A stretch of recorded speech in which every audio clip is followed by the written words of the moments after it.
Bonjour à tous, je vous retrouve pour une nouvelle vidéo recettes et astuces. On va préparer un moelleux au chocolat sans cuisson parce qu'il fait encore beaucoup trop chaud pour utiliser le four. C'est une recette très gourmande qui se marie très bien avec un petit café ou un thé en fin de repas. Alors, il vous faudra 400 g de dattes fraîches ou de dattes medjool, 140 g d'amandes, 3 cuillères à soupe de chocolat en poudre, 18 noix de pécan, je vous expliquerai pourquoi 18, et un peu d'extrait de vanille.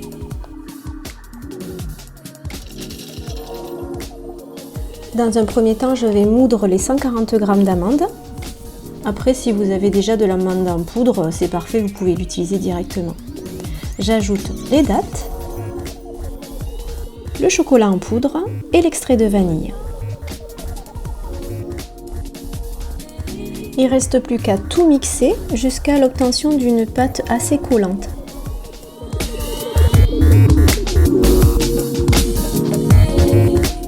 Alors la petite astuce pour pouvoir bien étaler la pâte, c'est de la mettre entre deux feuilles de papier cuisson.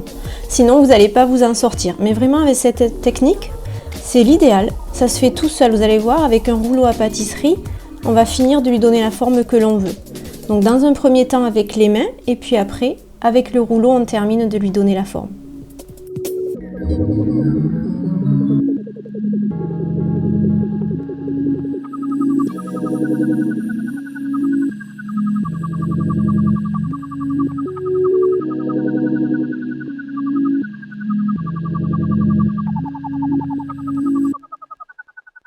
Alors, comme je voulais lui donner une forme rectangulaire pour faire des parts beaucoup plus facilement, je viens reprendre les bords avec un couteau et vous allez voir la lame du couteau, franchement ça va, ça n'accroche pas trop et j'arrive à lui redonner la forme que je voulais.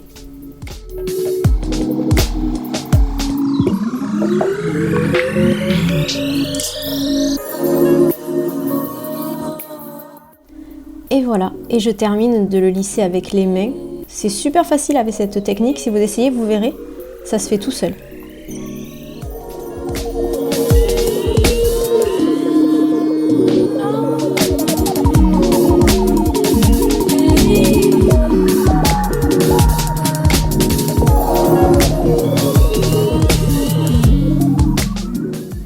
Et voilà, c'est à ce moment que je viens utiliser mes 18 noix de pécan. Alors oui, 18. Je ne savais pas au début combien il m'en faudrait. Je voulais en fait les utiliser pour bien délimiter les portions et faire des parts bien droites pour que ça soit plus joli après pour les servir.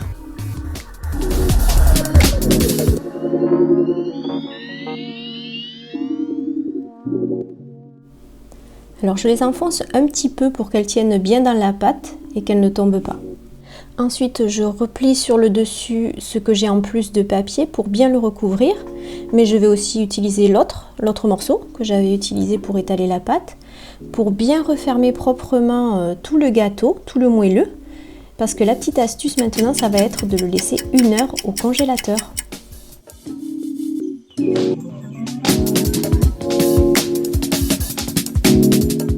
Voilà, en fait, ça permet à la pâte de se figer et ça va être beaucoup plus facile pour le couper.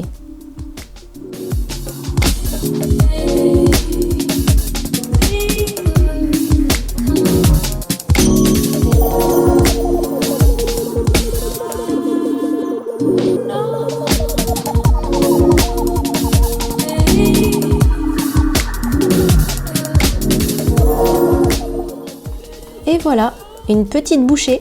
Vous voulez goûter? Bon, ben il vous reste plus qu'à essayer de faire la recette, hein, à votre tour. Alors, je me suis amusée à faire un petit calcul. Chacune de ces portions fait environ 120 calories. Alors c'est sûr, c'est une douceur très riche puisqu'on a mis des dattes, des amandes.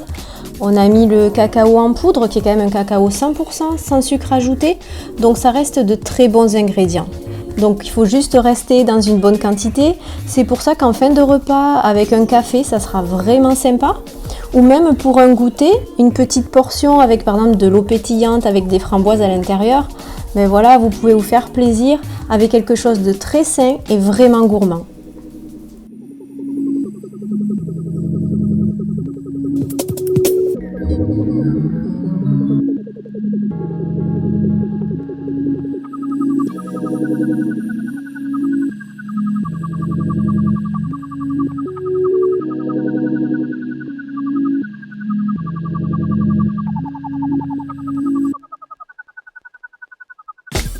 Une dernière petite astuce, on va dire gourmandise.